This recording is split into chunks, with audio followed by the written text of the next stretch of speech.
Holy crap. The news that nobody expected to hear yesterday happened. James Harden opted into his 1 year left on his contract. This is supposed to be an all football Friday always, but man, we're doing an extended episode. We'll talk football, we'll talk baseball, whatever you want today. But man, do we have to talk this Sixers breaking news from last night. Trending in the AM on Philadelphia Sports Network starts in 30 seconds.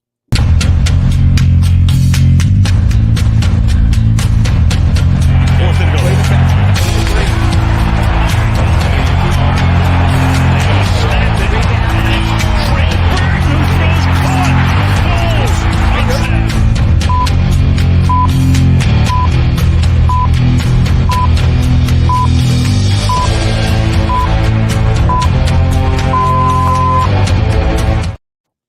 And a very good morning, everybody, and welcome to Trending in the AM right here on Philadelphia Sports Network. We're live on Facebook, Twitter, YouTube. You know the drill. Like, share, retweet, follow, tell a friend, tell a neighbor, do whatever it is to get everybody in and watching this show today, because this show, it's where your opinions actually matter. It's the only Philadelphia sports talk show where people actually care, where I actually care what the people have to say. I'm your host, Phil Stiefel, at Bearded Knowledge on Twitter. You can always shoot me a follow over there and interact with me on that page. But we got a lot to talk about today. So much to talk about that I decided to come on 20 minutes early today to give an extended episode as we get set for the 4th of July weekend. James Harden opted into his contract. It's insane. It's something that none of us expected to happen. Nobody foresaw this happening. But yet here we are. It happened. We're going to dive into it. We're going to talk about what it means for the Sixers, what it means for James Harden, best possible deals that can be made, because this is done to make a trade. This is to get James Harden to a city of his choice, to an extent his choice. So there's a lot to get into it. If you want to talk Phillies sweeping the Cubs, finishing that off, they're now 18-7, I think, in the month of June. We could talk about that today. We could talk about the All-Star snubs from the Phillies. We could talk about that. We could talk the Eagles. Lots to dive into. I had planned on with the Eagles, but we'll get to it. What opted? James Harden opted into his contract. Mad chatter already dropping the Devontae Parker contract. Who cares about Devontae Parker? He's as mid gets. But James Harden yesterday, I don't even know what time it was. What was it, like 5 o'clock yesterday? Sitting around the TV. Dogs are on the couch with the wife. And all of a sudden, I see Twitter breaking news, shams and Woj bombs and whatnot, saying that James Harden is opting in to his, $36 million 1 year player option. Came down to the deadline, and everybody's freaking out like, why is James Harden waiting so long? But that is just what James Harden does. James Harden waited last year till the last possible second to make his decision. What is up, Drew? Shocking would be the word I would say in the morning. Shocking news that James Harden opted into his contract. I didn't expect it. I don't think anybody expected it. And it's shocking. And the question is why? What happened? How did we get here?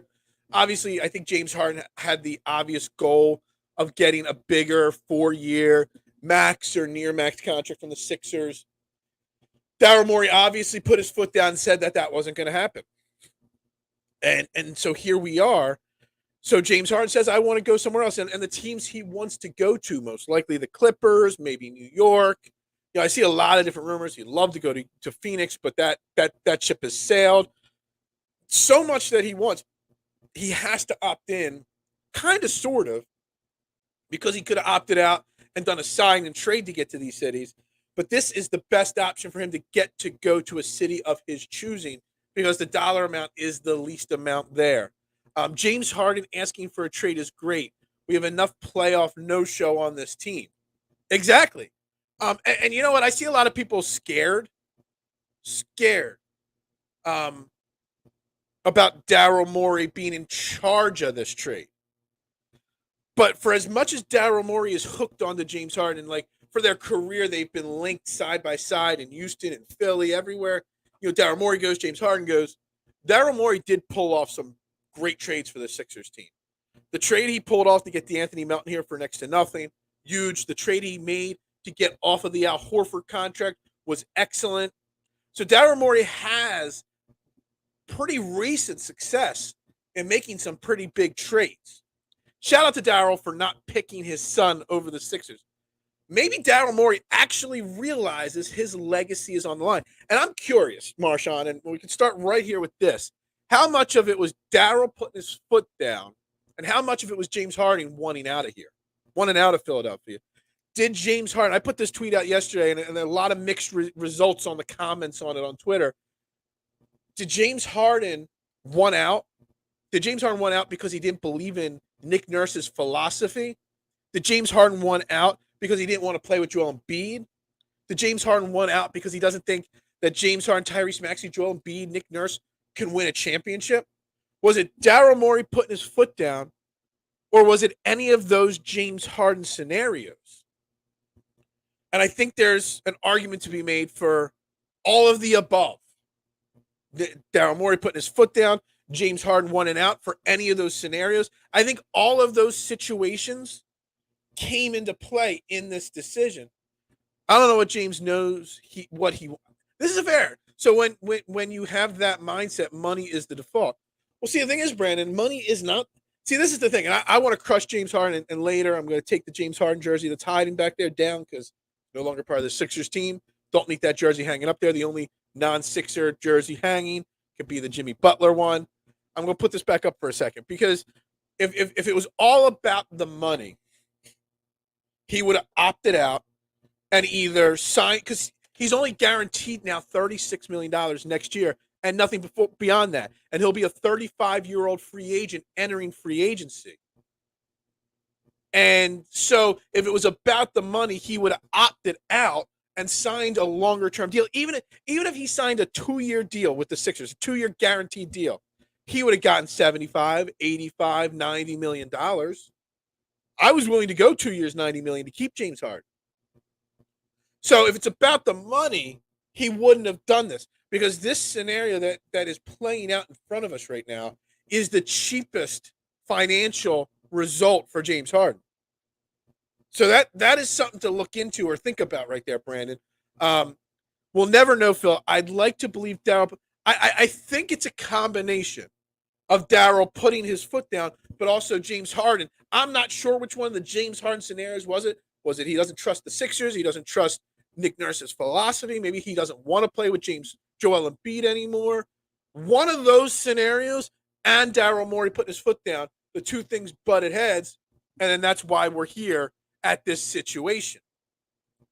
It's not like the team that trades for him can extend him. Exactly, Marshawn. It's strictly a 1-year rental.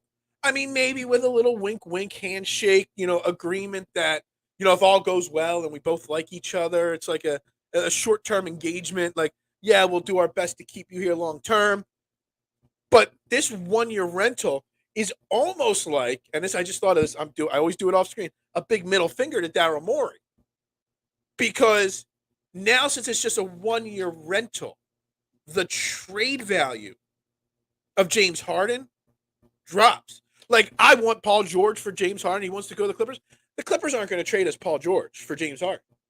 We're going to get Norm Powell, Robert, basically a majority, unless it's a 3-team complex deal. Most of the trades that we're going to get for James Harden are going to be for role players, multiple role players, because you got to match the salary. We might get a first-round draft pick out of this situation. We're not getting another aging superstar for James Harden. That's the part of this that makes me say James Harden was like, boom, Daryl, you're not going to give me what I want. I'm going to do this and screw you totally. With great regard to the trade return, though, the Sixers have very little leverage, so the return is good. Exactly. I think people need to understand this, Brandon, because I think it's a fair point. It's a fair comment. And I think it's something that is going to shock. Like, it sounds completely insane. But player for player return, value for return, you might get more in a Tobias Harris trade, value-wise, than James Harden. Because Tobias Harris is a lesser player image-wise and James Harden. Like, people expect to get just value picks and value players for Tobias Harris. You see the name's James Harden, and you think you're going to get Dame Lillard in return. You're not. You're going to get more of the same. But that's okay, in my opinion. Listen, if we get Norm, Covington, and Morris, that's a better fit for exactly. Nick Nurse is going to have a lot of fingerprints on this deal whenever it gets done, wherever it gets done. Norm Powell doesn't play much either. Marshall, I see you saying Paul George never plays. I was looking at Norm Powell's numbers today, and I have them up on a screen here. Norm Powell last year played 60 games last year, started 8. In 2021, 2022, he played 45. The bubble year, he played 69. 2019, 2020, he played 52, 60. He hasn't played 70 games or more since the 17-18 season. So he doesn't play a lot of games either, Norm Powell. Just to get that out there. Everyone's talking about Norm Powell, Covington, Morris. I would like them, if this is the deal we're doing, and we're doing a deal with the Clippers, because it seems like the Clippers are one of the places James Harden wants to play. He's from L.A., et cetera, et cetera, et cetera. Terrence Mann is a young player, going to be 27. Another role player. I would like to get Terrence Mann in the deal. I'm not sure who you take out, Covington or Morris or whatnot, but I would like that to be a part of the deal for sure, in my opinion. But it's about all. Maybe you can get Norm Powell, Covington, Morris, maybe a protected or lottery protected first-round pick from the Clippers. That's about it. But it brings into the question and the conversation, not only is that a better fit for Nick Nurse's system, but we've talked about this ad nauseum this offseason, Marshawn, about what wins championships. Do you think if we get Powell, just as a hypothetical, Powell, Covington, Morris, you pair them with what we've got, the young players, Nick Nurse, Joel Embiid, Tyrese Maxey, is that a better way to win a title? You look at what Denver did. You got Nikola Jokic. You got Jamal Murray, a star, a step below the Joker, but still a star in his right mind, and a lot of role players. You think about it, having a strong, deep bench, having a number 3 and a number 4 player on your team that know their role, that might be more important than having 3 superstars. Paul George, Kawhi Leonard, James Harden in LA with the Clippers, it's going to blow up. That's going to bomb. There ain't no way that's winning a title. I don't know if they still have picks. I don't know what they have. I'm just hypothesizing here. What did Harden do? Do you live under a rock? I know you're not a Sixers fan, but you got to live under a rock if you didn't know. I mean, he opted into his contract, which is it was the only scenario on the table that none of us considered happening.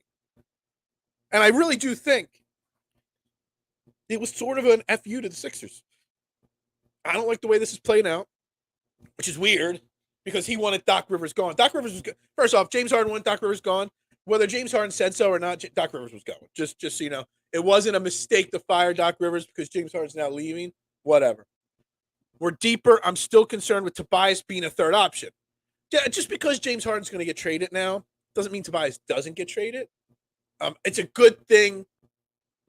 Daryl Morey. See, the thing is, I've kept saying it. The James Harden situation was holding the Tobias Harris situation and the rest of the offseason hostage. But now that we know what's going on, now there's 3-team trades, 4-team trades. You can send Tobias here, James Harden there, get this back from this team, this back from this team. There's so much that can get put into this situation now that, man, Daryl Morey's got some cooking to do. Like, there is some serious things that all different factors that can play into this. Okay, so if you really don't know, man, chatter, so basically James Harden signed a contract. It was a 1-year deal with a 1-year player option. So he was under contract last year. This year, this next upcoming season, he could choose to stay or keep his contract for 1 more year or become a free agent. He chose to keep the contract, but wants to be traded. So he opted into the final year. It's a player option to the final year of his contract. But him opting in means he wants to get traded. It's the easiest way to trade him to wherever he wants. So I want Nick's deal. Blank the Clippers. They don't have nothing I want. No more over 30 players whose best years were 2010 and before. Well, who do you want from the Knicks? You're not getting Jalen Brunson from them. Yeah, maybe Josh Hart, Opie Toppin, couple picks. I don't know. You're not. Sorry, I disagree. There's no way they're going to give up Brunson. Um, it's just not going to happen. I got the trade machine up. Let me pull up the Knicks. See, the thing is, you want Brunson. I want Brunson. Brunson and Hart for James Harden would be fantastic. It's not going to happen. What you're more likely to get, which we're all going to say no is stupid, you're more likely to get Julius Randle and Josh Hart, which I don't want no 3 years of Julius Randle. Josh Hart, sure. You know, I'm looking at, let's see, let's put James Harden up on the screen here on my thing. And Josh Hart, there's still about $20 million that you got to come up with. Maybe Evan Fournier, Julius Randle, but that's it.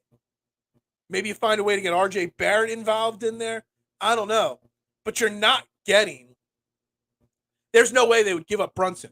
And that's why Brunson and Harden side by side wouldn't work anyway. So I think the Knicks, while they're considered a rumored situation and place for him to go, to me it makes zero sense for him to go to New York because they're just starting to get invested in Brunson and they're not going to move on from him yet. And that Brunson Harden backcourt, man, two guys that you think James Harden dribbles till the 7 seconds left in the shot clock, too much. Well, Jalen Brunson does the same thing. Like, I mean, I love him. I would love him here in Philly. Him next to Maxey would be a fun backcourt, young backcourt, but it just doesn't work. And God forbid if we have to trade him to the Knicks and get Julius Randle. Yeah, I like Julius Randle. He's a nice player. I like how he's developed his game. He's adjusted his game to fit in today's NBA. But man, I don't think Randle and Embiid in the front court would be a smart pairing at all. And good morning. And good morning. And I love that word there, fam. We are all fam here every single morning talking. That's why we're going like it's not even 8:30 yet. We've been going almost 20 minutes and it's not even 8:30 yet. You know, because there's so much to talk about. There's so much to dive into. You know, it's a shame Phoenix has already made the move for Bradley Beal. Because I think Phoenix would have been another very interesting situation and place for James Harden to get traded to. Obviously, him and Kevin Durant are still semi, close. James Harden, I didn't even realize this, still owns a home, his third home, because he's got 3 homes, one in Houston, one in Phoenix, I guess one in Philly. Maybe he's got one in Brooklyn. I don't know where his other home is. He's got connections and ties to Phoenix. He's got a home there. You know, maybe Phoenix would have been a play. Maybe you could have made some kind of a weird deal, a 3-team deal to get somebody. But that ship has sailed now. I don't see a scenario where Phoenix comes into play. I try to look at the trade machine, just the list of teams that are there and places. And it really comes down to New York, which I think is a bad fit for the Sixers, or the Clippers. And I do want to say there's one other scenario in my mind that I don't think anybody's talking about, but I think it's a very valid place for James Harden and Daryl Morey to start looking. That's Miami. I mean, I think when he was in Houston, before he went to Brooklyn and before he came to Philly, wasn't Miami James Harden's top choice, top destination, top place he wanted to play? NBA is recycled old men making 35 to 45 million. 76ers suck. Go Eagles, find a new sport. Hockey Flyers will win a cup. Look, Gary, that's a long, long line right there. And let me address all of it. I agree. NBA is recycled. Men making a lot of money. It's crazy. In the NBA, it's like that in all sports almost. Football's probably the only sport where you don't get paid for past performances because you have one good season, then you hold out to get your extension right away. But in most sports with these salary caps, the NBA, Major League Baseball without their salary cap, you pay for past performances for sure. And there's no reason guys like James Harden past their prime are making what they're making at all. And the 76ers don't suck. They're just in a sucky situation. And of course, go Eagles. We can talk. I mean, the original plan today was to go live at the normal time at 8:30 and just talk Eagles. Well, here we are. Hockey Flyers. We could talk Hockey Flyers. The draft, they had a very successful draft. But nobody likes talking Flyers on this show. But I appreciate you checking in. Good morning, Adam. How you doing? That thing of the day. That thing you do. Anybody know that? Make sure we're liking this video. We are now at the 8:30 mark here. Like the video, Facebook, YouTube, wherever you are. Share it out. Tell a friend. We're talking this James Harden situation. So on to this Miami thing. Is Miami a secret place, a secret under the radar spot for James Harden? Jimmy Buckets and James Harden, I don't know if their personalities would work together, but he likes Miami. He wanted to go to Miami originally. Is this the opportunity? Do you find a way to get Tyler Hero? I don't know if you want Tyler Hero, but maybe Tyler Hero.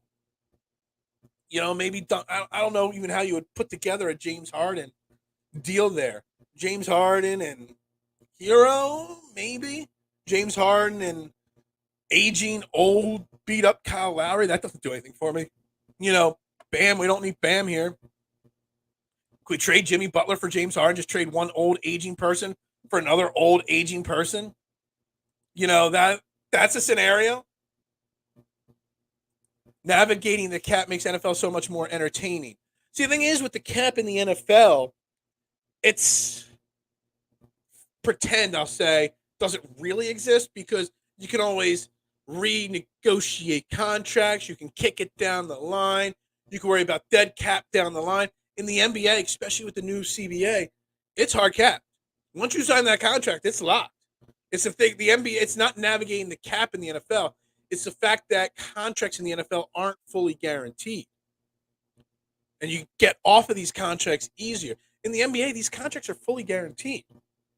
And when you sign those contracts, you got to trade contract for contract. Like James Harden is scheduled to make now $36 million next year. They're setting $36 million out. They got to bring $36 million back. And that's what complicates the matter in the NBA. So Miami, I think it would be just like I think if the Clippers were the team that we make the deal with, we're not going to get the return we want. We're not going to get the return we expect. But in LA, they'll sell to their fans that a Harden, Paul George, and Kawhi Leonard trio that's going to win an NBA title. It's not. That's not going to be a positive experience in LA. But I don't think it would be a positive. I don't know if there's a positive experience in many cities that you could put James Harden on. Like, I'm looking at all these teams, and I'm like, where does he go? He wants to go to the Clippers. Does he go to L.A., the Lakers? I don't know. Golden State, no. Denver doesn't want him. Dallas, maybe. I see people talking about, Kawhi or Kyrie Irving and Dame Lillard now. I don't know how you make that work. NBA GM are just full of scared people who lack vision, will only pull the trigger on past performances rather than taking a chance on a guy with potential. I would so many people their job. Look, you're not wrong here, Eric. I mean, it's the way it is. It's tough. It's tough to wait. It's why, like, the real hypothetical and what we probably will get from LA, New York, whatever, wherever it is, puts us into that scenario that I wanted, the pause year scenario, where we focus on developing Maxey and Joel Embiid, just not protecting him, but sort of protecting him so he's ready. We could, no matter what we get for James Harden, with Maxey and Embiid on this team, we're still a playoff team next year. We might not be a 1, 2, or 3 seed, but we're definitely a 4 through 6 seed still, which means once you get to the playoffs, who knows what happens. And if Tyrese Maxey takes that next jump, all eyes are going to be on Tyrese Maxey now. No James Harden. The eyes will be on Tyrese Maxey for sure. And he's going to have to take that big leap next year. Just make solid moves. Just build your team. Just build depth. Build a roster. Build pieces together that complement each other. James Harden and Joel Embiid never truly complemented each other. Both had to change their style of play to make it work, and that's the problem. LA going after Harden hard because they are moving to a new arena. That is true. They got to sell tickets. They got to sell jerseys. They got to sell ads and whatnot.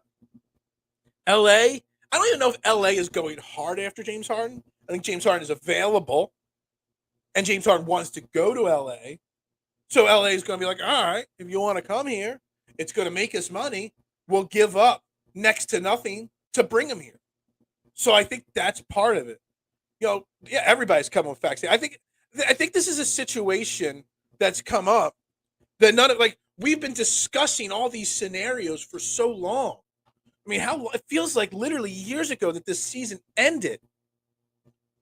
And this is the one scenario we didn't discuss that could even possibly happen. I think there's some food in my beard there. I don't think it's something that we even remotely thought would come into play. I still feel like there's something stuck there. There we go. Got it out there. Thanks for telling me I had stuff in my beard, guys. I appreciate it. Thanks, fam. I don't want a 50-game-a-year player. Wasn't that what Norman Powell is? Norman Powell don't play a lot. That's another problem right there. See, Lakers can put Bud Clippers. They have better assets. Let me look at the Lakers here real quick. Let me pull them up in the trade machine. All right. So, James Harden, we got to come up with about $36 million in contracts. Anthony Davis, that would work. I guess, I thought Russell's a free agent. ESPN doesn't update this stuff. They really don't have many big. Their only two big contracts really are AD and LeBron. I mean, you could put together a package of like Beasley and Lonnie Walker and Hachimura, a couple players, but I don't know. I think if the Lakers wanted LeBron or James Harden, they would definitely have to get a third team involved to make the money work. And I think there's a chance a 3-team deal happens here. Hell, you might see a 3-team trade that sends Tobias to one team, James to another team, and then we get assets from both of them. There is that scenario that could play out. Harden has to be traded before camp. Can't have distractions. And Marshawn, that's interesting. Because then after all this news broke, like a few hours later, John Clark from NBC Sports Philly put out a tweet saying basically that Daryl Morey is going to try to trade him. But he basically put out a tweet. Basically, Daryl Morey said, yo, put this tweet out there for me to make it look like I'll play hardball. But there is a scenario where James Harden doesn't get traded.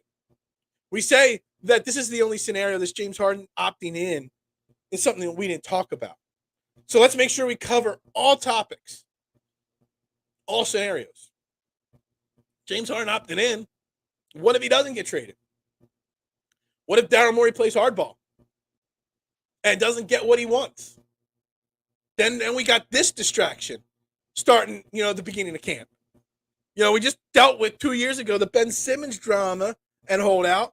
What if Harden doesn't get traded? Does he play? Does he hold out? We saw what James Harden was like in Memphis for his hot minute he was in Memphis. Not playing, getting fat, Brooklyn sitting out, James Harden could be a distraction if he wants to. I mean, he absolutely can. So you also got to take that into account. Watch Harden ended up being here for 1 year. But does he play in that 1 year? Does he cause a distraction? Does he make a stink about it and sit at home? I've been waiting for the Ben Simmons to put out a tweet and Instagram post of a picture of his never-centered TV of him watching ESPN talk about James Harden opting in with just laughing faces and all. Ben Simmons loves his social media presence. But, on a side note, I will say, I don't care what happens with James Harden here. We still sort of won the Ben Simmons trade. Yes, maybe we could have gotten Tyler Halliburton instead, but what we traded for, getting rid of Ben Simmons, bringing James Harden, and that potential here was worth the risk, in my opinion. Of course, we wanted somebody else. Hindsight's 2020, but looking back at the options there on the table at the time, I'm still okay with the move that was made. So you're saying we can move Harden and get crumble cookies? Sure. I mean, I didn't even know what crumble cookies were until 2 days ago. Honestly, no clue. Didn't even know they were storefront. I thought they were just nothing special. I saw the Cross and Broad people doing, I forget which one was it, doing a video. He went and bought a dozen crumble cookies and was going around asking Sixers fans, would you trade Harris for this cookie? They looked like damn good cookies. I won't lie. I kind of wanted one. Don't even know if there's any around here. I'd rather he sit out because uninterested in Harden is much worse. When James Harden sets his mind to something, if he wants to be a distraction to force his way out of town, we have now seen him do it how many times in how many different cities? It's a scary scenario. It's a really scary scenario if James Harden, and I think that's an option that we have to, or a scenario that could play out that we have to accept that could happen. Now, hopefully today, I think what's it, 5 or 6 o'clock today, the NBA offseason officially begins. Free agents can sign. Hopefully the NBA trade machine on ESPN updates with current salaries and stuff like that. It's something that probably won't happen. I would put at 85, 90% likelihood that a deal gets done and in a fairly short term time frame. Like, maybe not today, maybe not tomorrow, maybe not by the 4th of July. But I would say by July 10th, July 15th, somewhere in that, you got the summer league coming up soon. So there might be some distractions from some of the teams. So by July 15th, by the middle of July, James Harden will officially not be a Sixer anymore. And I also say by the end of July, James Harden, Tobias Harris, both probably won't be Sixers anymore. As free agency plays out, as everything plays out, it's going to get dealt with. Daryl Morey, just like James Harden, just like Joel Embiid, their legacies are on the line. Now, some of them might care about their legacy more than others. James Harden, a little bit less. But Daryl Morey is going to be in the lab cooking with Joel Embiid, with Nick Nurse, being like, what do we need? What do we have to do? If Ben Simmons was in Saw movie, you chain him up and all he has to do is get free, is hit a 15-foot jumper, he'd be at it. He'd be the one that dies in the first 5 minutes of the movie. He'd be one of the first people. He's like that. What insurance company commercial is where the kids are like being chased by a serial killer, and they're like, let's hide behind the chainsaws. No, let's hide in that dark room. Someone's like, why don't we just get in the running car? And somebody says, no, let's go hide behind the chainsaws. That would be Ben Simmons saying, let's not get in the running car. Let's hide by the chainsaws. Watch Netflix show, newsflash, Phil Jackson. Phil could have led Bulls to a championship. Yeah, yeah. Morning. I mean, we can talk football, Mitch, if you want. But unfortunately, James Harden has stolen the headlines. I'm willing. I put it in the original thing, Mitch, and you're just getting it now because we started early today. I put it up there. You know, your opinions matter. We talking James Harden. Where does we go from there? Phillies, Eagles, whatever you want to talk about. You put a question on that screen. I will address it if it's football related. If you want to talk to Phillies, sweeping the Cubbies. Sorry, Coach Dale Carlson. I know you're a Cubs fan. Sorry. We took care of business there. The Eagles. I saw an article from Jimmy Kempski. Clickbait headline, beyond belief, saying the Eagles are going to be a complete dumpster fire. And here's 10 reasons why in 2023. But if you read the article, the reasonings behind it are fairly valid reasons. So, that was originally going to be one of my main topics today. NBA is not mid. Stop. Get that out of here. Everyone's opinion matters, but not everybody's opinion is right. How about that be the new Parker mid-30? Who cares about Parker? I mean, why do you keep putting Parker's name in my comments? Like, he's not even signed to the Bills. Like, I don't get the why you want to talk about it. Is that the biggest news in the NFL? That's why we're talking James Harden right now. NFL need 18 games, 2 or 3. I do agree with the 2 bye weeks. I think that'd be a good, especially with all these Thursday night football games, Saturday, all these different schedules, going over, out of the country occasionally. Second bye week wouldn't hurt. I don't know if we need 18 games or not, but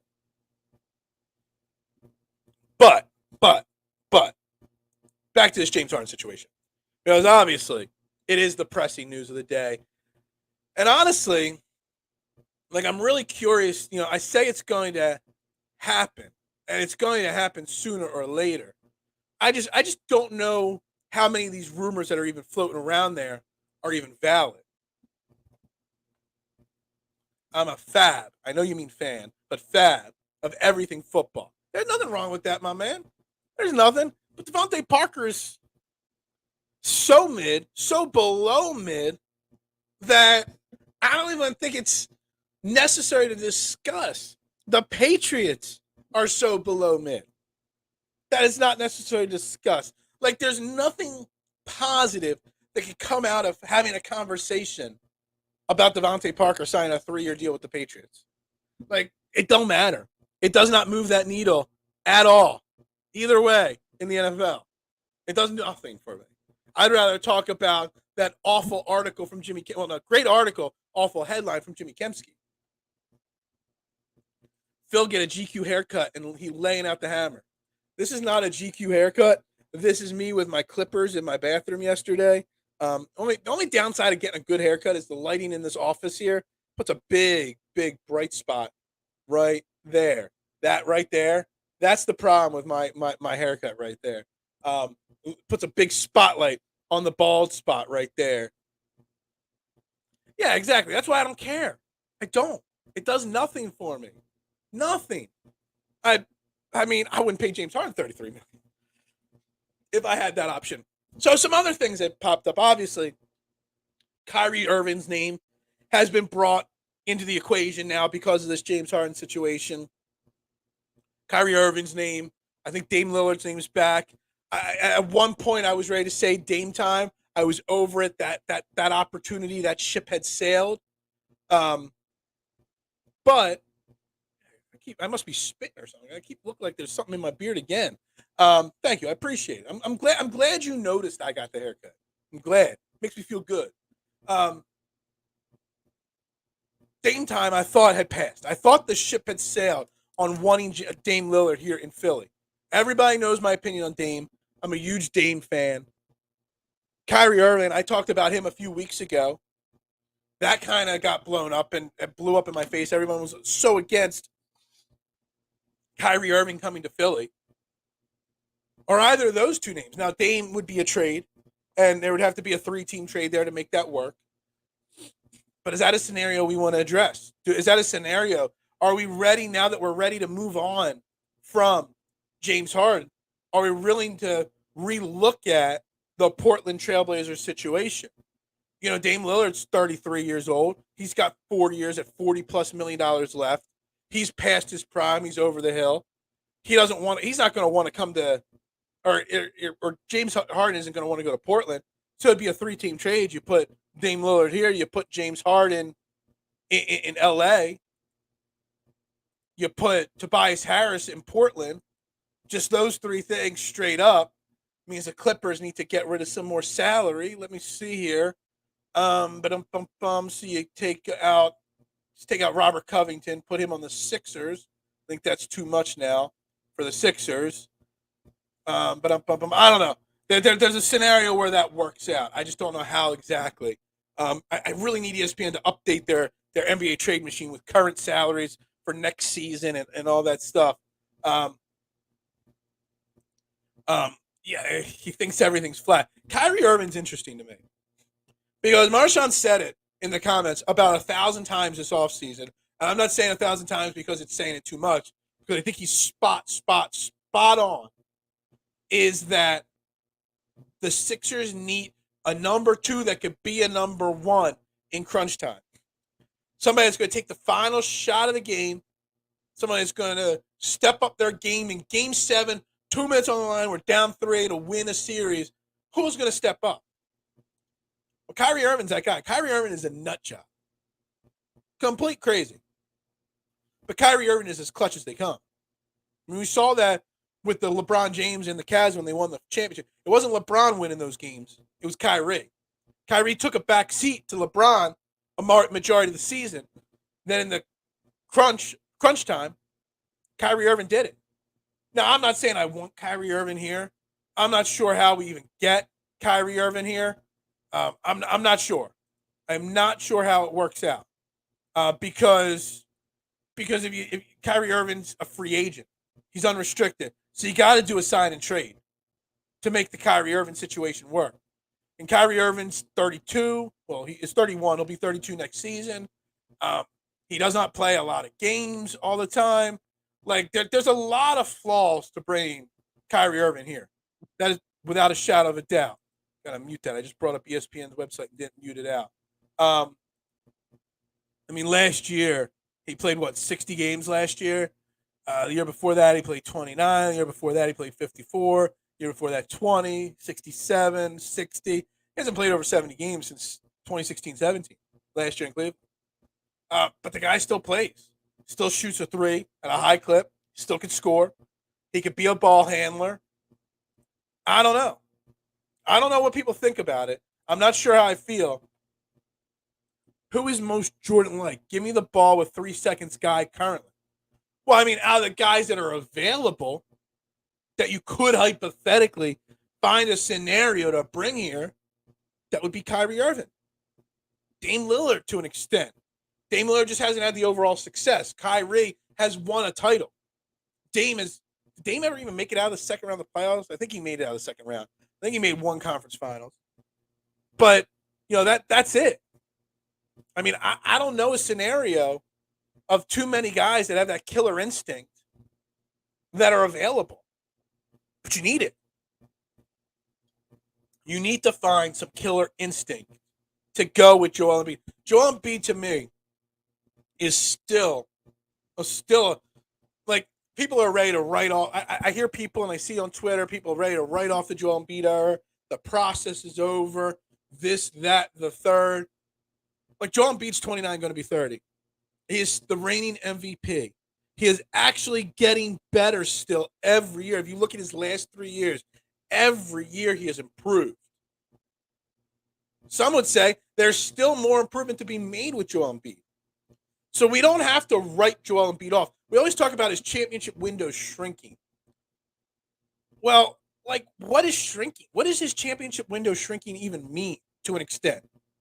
Like, I really see that we focus too much on, we got to win now this year and that's it. Because in 2 years, Joel Embiid might be gone. What if Joel Embiid still got a 4 or 5 year window? Why are we worried about just one? Let's find the right pieces to put around him so we can build to an extent, not a dynasty, so to say, but 2 or 3 really good years of making deep runs, and maybe we get that championship. Think about it this way. Remember, it's been 40 plus years. Well, 40 years exactly, the last time the Sixers won an NBA championship. Like, we need to find a way to maximize not his championship window, but just maximize this team that is here. You still got Joel Embiid, and you still got Tyrese Maxey. With the right trades for James Harden and Tobias Harris, this team can still be a championship team. At least Eastern Conference championship team. Boston, question marks. Milwaukee, question marks. Who else is there? The Knicks? No. The Cavs? No. The Bulls? No. The Hawks? Absolutely not. Saw somebody, Vin. If you don't follow Vin on Twitter, Vin is great. I love Vin. He just puts random shit out there nonstop and hopes it sticks. And it's insane. I remember when I first got started on social media, like 5-6 years ago, I thought everything Vin said was really true. I thought his sources, I thought he actually had sources. He doesn't.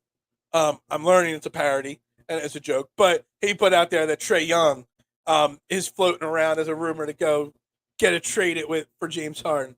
And I was just like, oh my God, stop. But then I started thinking of Atlanta, and I'm thinking Trae Young and Dejounte Murray don't work together. I'm like, maybe. Maybe that would be interesting. Maybe. Kyrie, Maxey, and Embiid are guys that need a Jimmy or LeBron type player to keep them in range. All right, that's actually a really fair question or comment.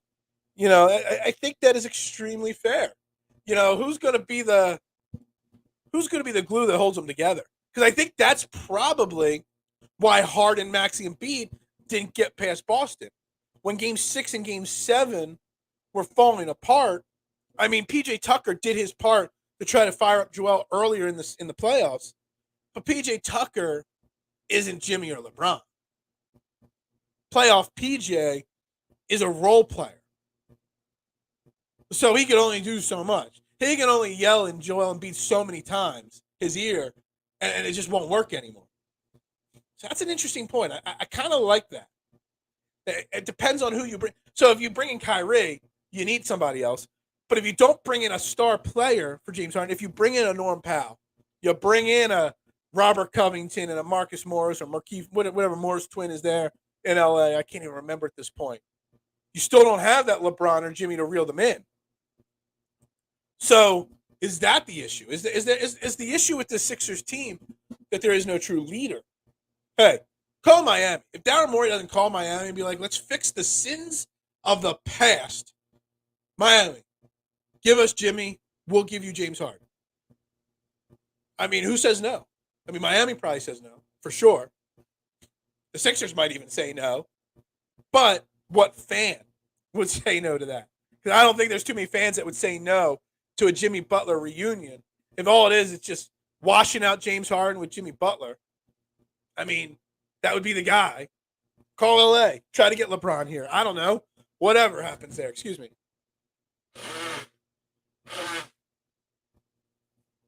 I mean, interesting at least. The money would work, Jimmy for James. Get Jimmy Harden into Miami where he wants to be and get James Butler back here in Philly. Fix the sins of the past.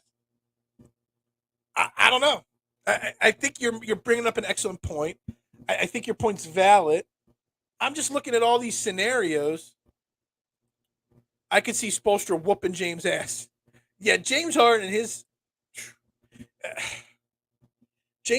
personality with Eric Spoelstra, with Pat Riley, all those guys there in Miami in that front office, that would be primetime reality TV for the NBA. Hell, the NBA should probably want it to happen just because of the clicks that would happen on stories, articles, videos, memes, everything that would happen there. Could you imagine James Harden, Tyler Hero, Bam? Although James Harden and Bam on pick and roll, hypothetically, probably works pretty well. It definitely works probably better than James Harden and Joel Embiid. It doesn't work on a pick and pop because Bam won't shoot like Joel does, but the pick and roll, it could work pretty well there. I would just say that you got to think of this in a realistic standpoint. And as we said at the beginning of the show, 47 minutes ago, we're at 12 likes on YouTube, only 2 on Facebook. Make sure if you're watching this, you're clicking that like button. Not going too far into overtime today. We're going into overtime because I started 20 minutes early, but we do have to wrap this up at 9:30. But more likes equal more minutes, equal more shows, equal more content. I almost went live yesterday at 5 o'clock when this news broke. Almost did, which is good I did because everything I said instantly, the instant overreaction of trade me Paul George in a heartbeat for James Harden, I realized after thinking about it for a hot minute that it wasn't realistically something that was going to happen. But Paul George, who wouldn't want Paul George here? I mean, he plays only 60 games, 55 games, but it would work financially. I don't know. This is something that I had all night to prepare for, but still, as we talk about it, I'm still just in such shock that this is the scenario that's playing out of all of them. The malice in Miami as the Heat team jumps Harden after post-game live. It would be interesting. It certainly would. Look, it is what it is. I don't know what else to say about this James Harden situation. It's going to be interesting to see how it plays out in the next couple of weeks. But we have to be realistic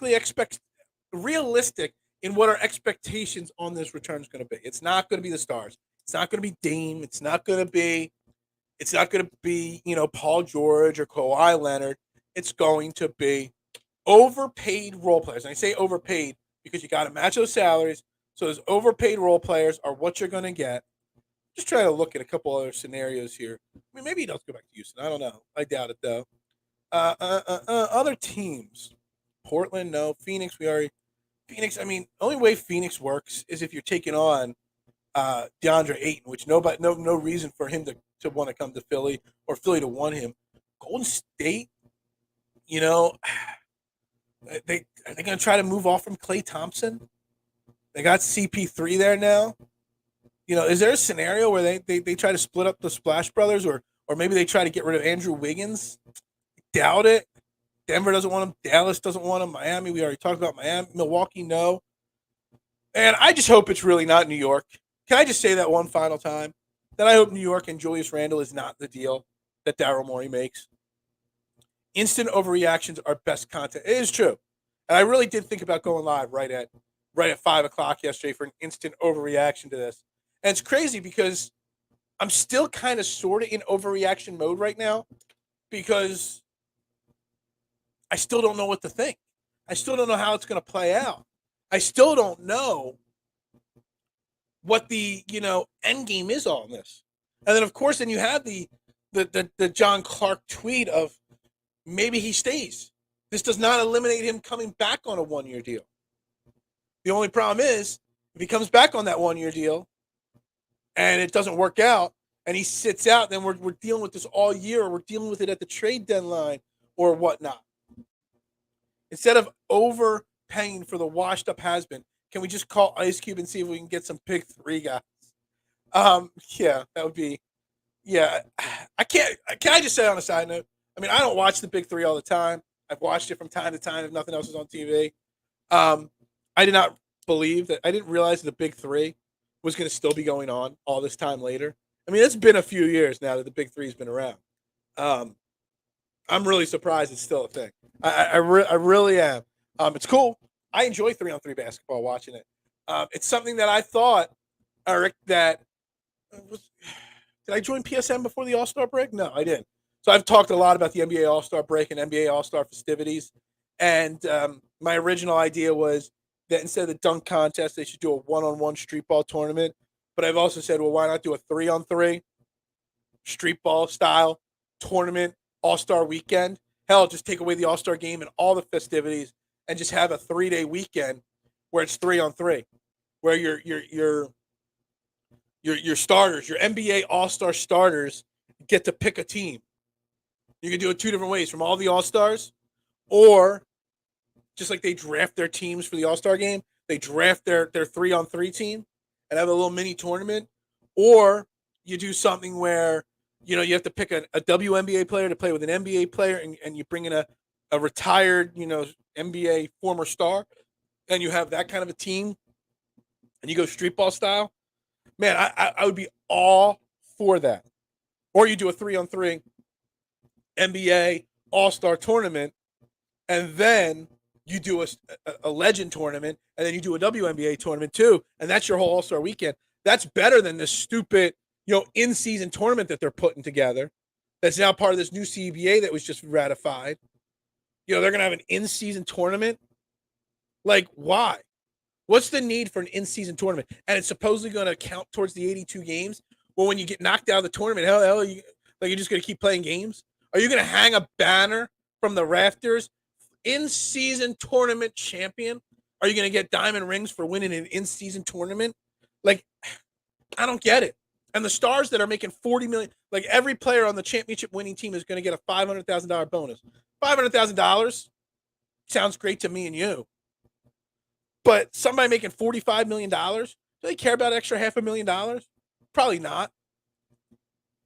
As a random Buffalo Bills fan, I'm going to recommend keeping Maxey as your up and coming, and Beat is the good talent build around. Yeah, I mean that's the plan. You like the 3-on-3 idea. I mean, the 3-on-3 idea I think is something that would be fun.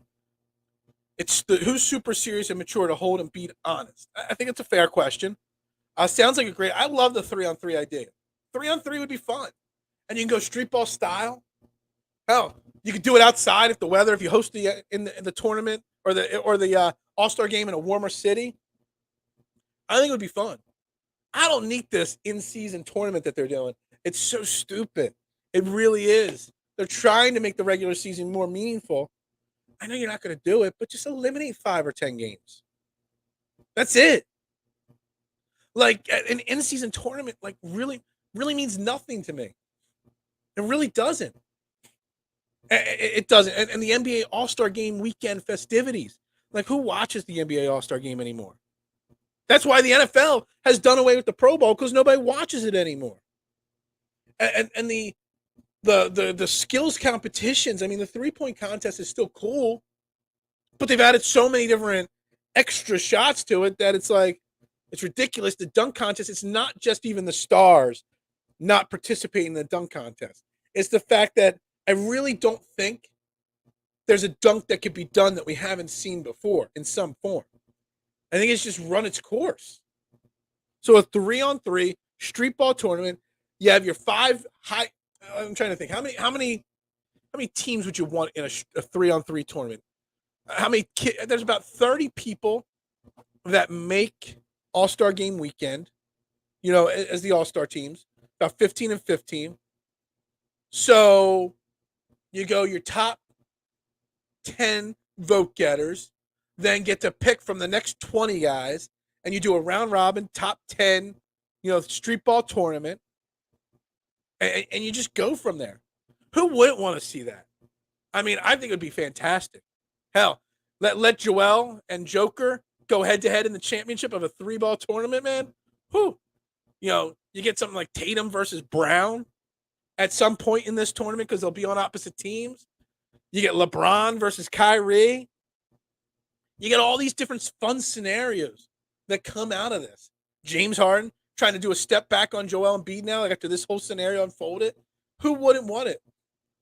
It's July. When camp start? The Philadelphia Eagles training camp, July 25th. One of 8 teams that does not have rookies reporting early. Nick Sirianni with his new progressive thinking and all. There's no rookie camp that starts, and then 5 days later, veteran report. Everybody reports July 25th. Today's the last day of June. So 25 days away from training camp. And I promise you next week, more than one day of football talk. I promise you that. Because I do want to dive into this Jimmy Kempski article. And again, while Jimmy Kempski's article, and I'm going to pull up the article here in a second here. Let me see.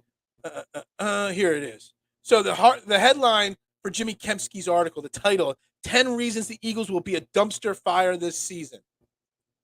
It's so clickbaity. It's so stupid, the headline. But if it was phrased 10 reasons of concern for the 2023 Eagles team, it would have been a very valid article. Because the 10 reasons he's listed there, 8 or 9 of them, are valid concerns for our Philadelphia Eagles entering 2023. Now, even if 2 or 3 of those go wrong, we still probably win the NFC East. We're still probably in the Super Bowl. There's no way 7 or 8 of those things all go wrong. So, the Eagles are still, in my mind, the favorite. It's just the clickbaitiness of the article title is the problem. And that's it. Somebody just said that's a pile of trash for return. I guess he's wild. Okay, so sorry. Mr. Stephen M. Smith, you were watching on Twitter. I cannot see your comments on the streaming site from Twitter. If you want your comments heard and addressed, you got to put them on the YouTube page, just so you know. Can Jordan still dribble and shoot? I want a boomer. Absolutely. I want to see Jordan. The whole point was I wanted my original, before I got to the 3-on-3, I wanted a 1-on-1 tournament. Street ball, first 11. You make it, you keep it. Take it out beyond the arc on rebounds. If you airball it, you don't have to take it back out. Typical 1-on-1 street ball rules. And I wanted to see Jordan versus Pippen in that tournament, for sure, to see if those two had a matchup at somewhere. This was addressed. Safety was addressed. And Josh Allen is still the 4th best quarterback in the NFL. There's no doubt about it. Here's the problem with your idea. No player will take 3 versus 3 seriously that a veteran. I think if you put the right amount of money on the line, because the dunk contest, no one takes that seriously. That's why you don't see the stars. But if the 3-on-3, I'm saying you take away the All-Star game completely. Like, there's no All-Star game. No 5-on-5 with 2 teams going at it for the All-Star game. This is replacing the All-Star game completely. Okay? First off. Second off, you put some significant money on the line, not for the players, because all the All-Stars are the ones that are making the big money. $500,000 or $1 million is nothing to somebody making $35, $40 million. That's not going to motivate them. But you put some significant money on the line for the winning team players' charity. We're talking millions of dollars. You put $1 million to each player, $2 million to each player's charity on the winning team on the line. Hell, all 30 players all get at a minimum of $100,000 donated to their charity. They all got their own causes. And then the winning team gets $1 million or $2 million for each player on their charity. If LeBron James says, no, I don't want to, I was voted an all-star, I'm not going to perform, and then says, and then somebody says, well, what about your charity? You don't want that $2 million going to your charity? It'd be very hard for them to say no. That's the thing. I think if you put their charities and huge money on the line, the players would play. I think the big stars would show up for the dunk contest. If you say the winner of the dunk contest gets $5 million donated to the charity of their choice, you might see some bigger names show up in the dunk contest. Make it more meaningful. It's always been my philosophy on it. Because you could say, no, I don't want that trophy. But when you say, no, I don't want to take a risk to get that money donated to my charity, that hurts your image a little bit, doesn't it? And I think there's something also, I don't even know if you have to go full court. You can go half court if you want, full court, whatever. I think that there's that street. You see these guys. What's that indoor league that they all play in the summertime? In the off season. Like, these guys just play ball all the time. And there's team ups that you can't get happening because of the salary cap. There's so much that goes into it. And there's image and ego. You don't think a 3-on-3. You're going 1-on-1 ISO against somebody. Like, I think that they would take it semi-seriously. More so than the regular All-Star game. More so than the dunk contest. Like, the dunk contest last year, Mac McClung, it was fun. It was cool. Us Sixers fans sort of knew who Mac McClung was. Actually, a majority of Sixers fans didn't even know who Mac McClung was, unless you follow the Blue Coats a little bit. But do people really care? Does 90% of the NBA fan base even remember who won the dunk contest last year? I couldn't name the other 3 contestants in the dunk contest. I don't even remember who else was in it. I only watched because the Sixers, G Leaguer was in it. So, like seriously speaking, like a 3-on-3, 3-day tournament gives you, not only does it change things up a little bit, it eliminates some of the things that people don't care about, and it just creates something new, a new buzz. Hell, you want to do an in-season tournament, just do a 30-team NBA 3-on-3 tournament, at the end of the season. Just have every team send 2 or 3 representatives. Have every team send 2 representatives and add a WNBA star to each 3-on-3 team. Create some buzz for the WNBA too. Like, it really would. For less than a cup of coffee, you can feed Phil. I'm going to get that. There's a thing you can have out there, buy me a cup of coffee. It's a way to make a few bucks. I might get that and add it because nobody's going to drop the $500 super chat. So, I'm going to keep asking for it, but no one's going to drop it. I knew Mac McClung since high school. Went to his game in college too. Well, that's pretty cool. That's cool. I still don't think Mac McClung is an NBA player. I don't think he'll ever make it last. Big picture. He's not going to make the team. But on a side note, everybody was hyping that the Sixers should, Lewis King, the other guy from the Blue Coats, they did not extend a qualifying offer to him. So he is an unrestricted free agent now. So that guy that everybody was hoping would come back. Interesting. Knicks could make a strong push for Sixers superstar. Look, I don't even want to get into the Knicks thing because if the Knicks are the trade team for James Harden, I am going to be so pissed because it'll probably be the worst return we could get is from the Knicks because it's going to be Julius Randle. I want Josh Hart. I've wanted Josh Hart on the Sixers since he came into the league. He's one of my favorite role players in the NBA. But Josh Hart alone doesn't get the deal done, and you're not getting Brunson. So it's Julius Randle and Josh Hart, and I don't know if I could take Julius Randle next to Joel Embiid. I just don't. I just don't think I could get it. Tournament banner will not be hung in the rafters. I hope not. It's so stupid. I hate the in-season tournament. I hate it. It's so stupid. I thought the most disrespectful thing the NBA was when they did the horse and gave KD like a toy horse for a trophy. Yeah, absolutely. Like everybody crushes the dunk contest, Eric. But you know what I think is worse than the dunk contest? That little skills thing they do where they got to run and dribble the ball and bounce it through a hole and make a layup. And it's not easy to do what they do there.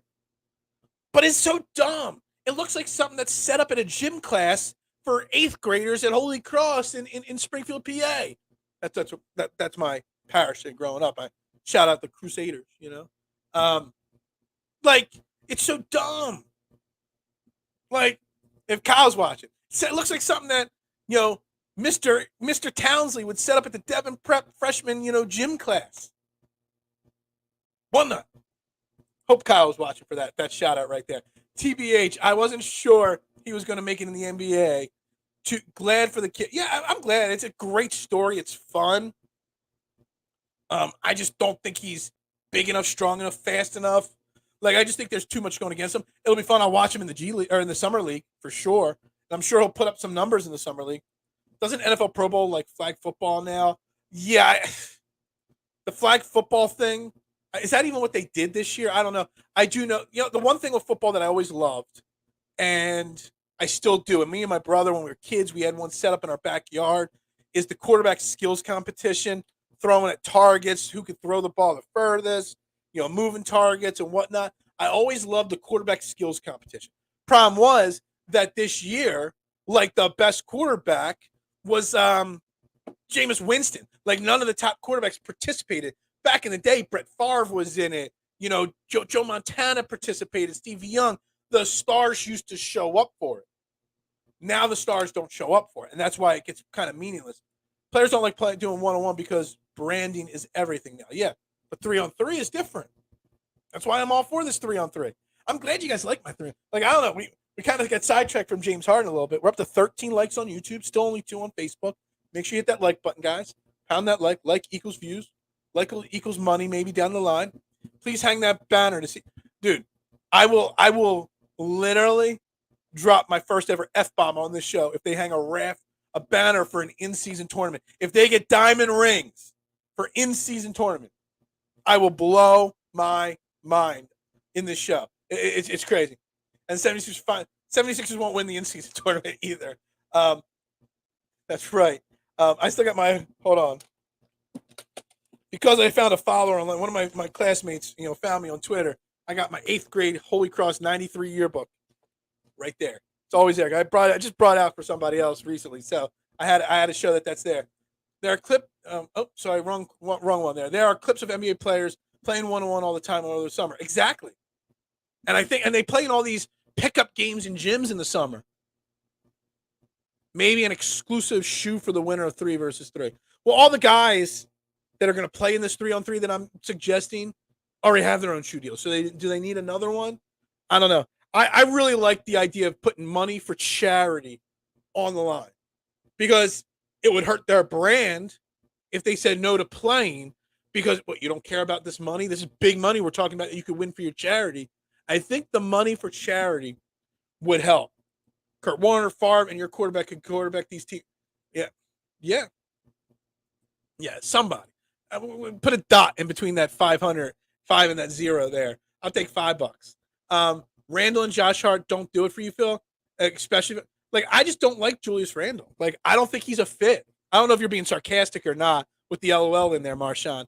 I just don't think Julius Randle fits next to Joel Embiid. But let me see here for a second. Maybe I'm missing. I know he took a lot more threes this year than he's used to. He developed his 3. I want to see. Let me see it. First off, he does play. He played a full 77 games. That's good. He got his 3-point percentage up to 34%. Wow, 2020, 2021, his 3-point percentage was up 41%. Wow, last year it dropped 2 years ago it dropped to 30%. This year 34. He's a 34% free throw or 3-point shooter. 25 points a game, 4 assists, 10 rebounds. He would help our rebounding for sure. He doesn't block the ball much. I don't know. Maybe you could convince me that Julius Randle is okay. Does Josh Hart would come in as a bench role guy? Does a starting lineup of but then you get Randle. That means PJ Tucker's your small forward. He's gonna have to play the 3. So then you're having somebody as your point. You got somebody, Maxey, Tucker, Randle, and Embiid. I don't know. Holy crap. Spend the bar. Thank you. That is the first person. I've been doing content creation and podcasts since the NFL draft 2020. That is the first person to ever do that. Whatever you want me to talk about, you can control any show you want. You tell me topics you want, anything you want, I will talk about it. Whatever you want, I got you. That is Spend the Bar. You are absolutely 100. That I actually got a little tear forming right there in my eye. 100%. He isn't a fit, but maybe a better asset Daryl could move. Yeah, maybe. That is something very interesting there. Maybe I'm overlooking it. I'm just going to keep putting that up there. That is what we call. I always say there's the comment of the day right there. That is the comment of the day right there. 1,000% shout out. Whatever you want to talk about on this show, you can control. I got 10, 12 minutes left in the show. You can control if you want to control one of the shows next week. Whatever topics, it's all on you, my man. I appreciate it. More aggressive, smaller Harris. You definitely have to find a way to get a point guard for Tobias Harris. You're definitely going to need a guard, and then you're probably going to have to find a way to move PJ Tucker because I don't think you can have PJ Tucker, Julius Randle, and Joel Embiid in the front court. It was a blessing for sure. Shout out to him, everybody. Shout out to him. I greatly appreciate it. I will keep doing what I do. This is never ending. This is not just a hobby. It's a hobby. It's a passion. It's how I get through my day. But I appreciate it greatly. So maybe you guys are convincing maybe Julius Randle's not the worst. The one positive about a Julius Randle trade is that it means that we get probably Josh Hart. And Josh Hart did pick up his player option for next year. So I'm just seeing something here real quick. Yeah, it works, financially speaking. Just those two for him. You're still going to be short at guard. You're still going to need another guard. Josh Hart is the ultimate depth bench piece, 1,000%. So, yeah. More aggressive Tobias Harris. If he could get that 3-point percentage closer to the 40% from 3 years ago, somewhere in between that 34 last year and 40% a couple years ago, keep it away from that 30% 2 years ago. And I don't know. You'd definitely be able to lead the league in rebounding with him and Embiid. I don't know, guys. I'm having on one side, I love Josh Hart. I think he would make our bench one of the best benches in basketball. Him and Melton and Springer and Paul Reed. So Hart, Springer, Paul Reed, Melton. Those four coming off your bench. You still need a sharpshooter. I've seen some rumors of Jordan Clarkson for Tobias Harris or some combination there. You get Jordan Clarkson in that mix on the bench. Wow. Now you're talking about a great bench. It's just that starting five I'm still a little concerned about. Harden unhappy with Jalen Green's comments on potential trade. Is that something new that just is breaking now? I didn't see that. I appreciate it, Eric. I don't deserve nothing, man. I do this for you guys. It's like honestly on the side, like I running a pizza shop, owning a business. It's tough, man. It's stressful. It's exhausting. And this is something that during COVID with the pizza shop that I started to kind of be my outlet. And I don't know if me and my business, we would have survived if I didn't have this to kind of, clear my head for an hour every day to just kind of think, just to kind of forget about the stresses of life. And that's what this does. Yeah, Harden for Levine, maybe. Maybe. I mean, I wasn't for Zach LaVine, but maybe you find a way to get Harris for Levine, and then you get Harden for Randall and Hart. Does a starting five of Levine? Like, this is dream scenario here. Harden or Levine, Maxey. I guess you still got PJ Tucker in this scenario. Randall, Embiid. That's starting five? Holy crap. And then you got Hart, Melton coming off your bench. That's fantastic. Thank you. I almost shaved the beard off yesterday when I was cutting my hair. I'm like, I was trimming up the sides. I'm like, I could just go like this and cut off. I'm like, no. Can't cut the beard off. My perfect pizza. For a customer to order for me, like my favorite combination of toppings. First off, I say pepperoni is the most overrated pizza topping there is, without a shadow of a doubt. The most overrated pizza topping is pepperoni. For me, when I make myself a pizza, if I want the perfect pizza for me, I put some sausage. We have a spicy, almost like an andouille type sausage. It's like an Italian, but it's got a little spice to it. A little sausage, a little bacon, a little red onion, and a little yellow banana peppers. That is my clutch favorite pizza combo right there. And that's what I love the most. My favorite pizza order is people that just order plain cheese pizza. Like I got somebody that ordered 27 large pizzas for today at 11:30. Large cheese pizzas, most profitable thing I could do. And I love it. And when you order 27 of them, that just starts the day off perfectly. Drummond did opt into his contract too. Remember, like Harden opted into his contract so he could be traded. Drummond, Hart both opted in. Maybe it's because they want to get traded. For me, that's my personal favorite. Sausage, bacon, red onions, and banana peppers. That is my favorite combo. I am not an Mark would say if he was watching. Mark's on vacation right now. Mark would say anchovies are great. I hate anchovies. I'm a bad Italian. I don't need a lot of sauce. People always order extra sauce. Like order my pizza regular, and then if you want more sauce the next time, go for it. But I think I put a decent amount of sauce on a pizza to begin with. Pepperoni is definitely overrated and doesn't do. Dude, it's the number one topping. Like, I mean, I sell, tons of pepperoni on a regular basis. I hate it. It's greasy. Pepperoni is just lots of random meats mixed together. Like it's almost like Scrabble, and it's just like you don't even know what's in pepperoni. Like I don't like it. I think it's overrated. It's super greasy. It provides nothing to me. But anyway. Thank you, Adam. Adam knows what I got. Adam, I don't know if you agree, but I think my barbecue sauce kicks ass. I know you like the taco pizza as well, Adam. For those that don't know, Adam is one of my customers at my pizza shop. And a good friend. I've known Adam for a while now through the pizza shop, so I appreciate it. Back when he was working, Adam, what was it? You worked at Big Lots, I think. Back in the day, that's when you first started coming in. A little pepperoni grease leak under the cheese. Yeah, it's bad. I don't go stingy on anything. We hired a new employee, and he sometimes watches the show, Justin, and he said, you don't skimp on anything. He came from another pizza shop. He's like, you don't skimp on anything.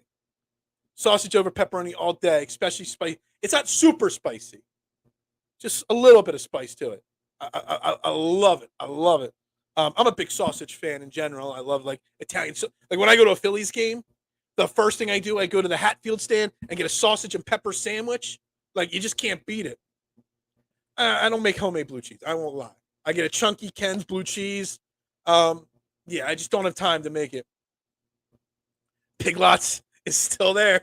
It is. It is surprising. Big Lots has turned the corner. They sell some. I was looking at. I need a new recliner for watching sporting events, and I was looking. Back in the day, Big Lots had some cheap ass furniture. I went in there. Recliners were like $500 a pop, and they weren't even like big recliners. Like a little tiny recliner with a cup holder. Like Big Lots got expensive, big time. But anyway, we got 3 minutes left. I got to wrap it up so we can go in and make that 27 large pizza order for the morning. But I got to say, it's been a fantastic show. There's going to be so many rumors floating around this weekend. When we come back next week, we are going to dive into that Eagles article from Jimmy Kensky for sure. No doubt about it. I will be doing a show on the 4th of July, guys. I'm closed at the pizza shop on the 4th, but I'm still doing the show because I'm not taking a day off. Not at all. So next week, we've got 4th of July talk. Bring your 4th of July barbecue ideas to the show. Favorite 4th of July things to do to the show. You'll get a little bit more detailed knowledge on who I am, the person on the 4th of July as well, and why it's not my favorite holiday. So I have a special dedication on the 4th of July for the show. We'll talk Eagles and this Jimmy Kensky article. We'll continue with all these rumors about Harden because, like I said, there'll be 20 more rumors by the time I'm done making 27 pizzas at 11:30 today. So that we'll get into all that. The Phillies still are a hot team right now, and we'll get into that as well. Brats. I love a good brat for sure. Awesome show. Thank you, Adam. Hey, thank you again to everybody. Onions and pepper. You gotta have a good sandwich, sausage or brats with onions and peppers, a spicy mustard maybe. I'm hungry. I actually got two 5-packs of sausage brats in my freezer. Might have to pull them out. I might have to. And of course, beer. You gotta have a good beer. I'm a Corona Premier guy at a barbecue in the summertime. I'm an IPA guy when I'm out at a bar eating wings. It just depends. Everybody have a great day. Everybody have a great weekend. I would say have a great 4th of July, but I hope to see you all here for Tuesday morning for the 4th of July show. We're going to celebrate. We're going to have a great time. Well, you guys are going to celebrate. I'm just going to talk and give you some backstories. A-Town, down. Side note, is it this weekend Money in the Bank or next week? Whenever Money in the Bank is, I will say, LA Knight ain't winning Money in the Bank. He ain't. Mr. what's his name? The Logan Paul. He's going to win it. That's my prediction for Money in the Bank. Later to all of you guys. You have a great day. Phil is out for the weekend. Y'all have a good one. Trending the AM on Philadelphia Sports Network. I am Phil Stiefel. Y'all have a great day. Where are the comments here? I'm trying to get the comment off the screen. Saturday at 3. Okay. Y'all have a great one, guys. We'll talk to you next week.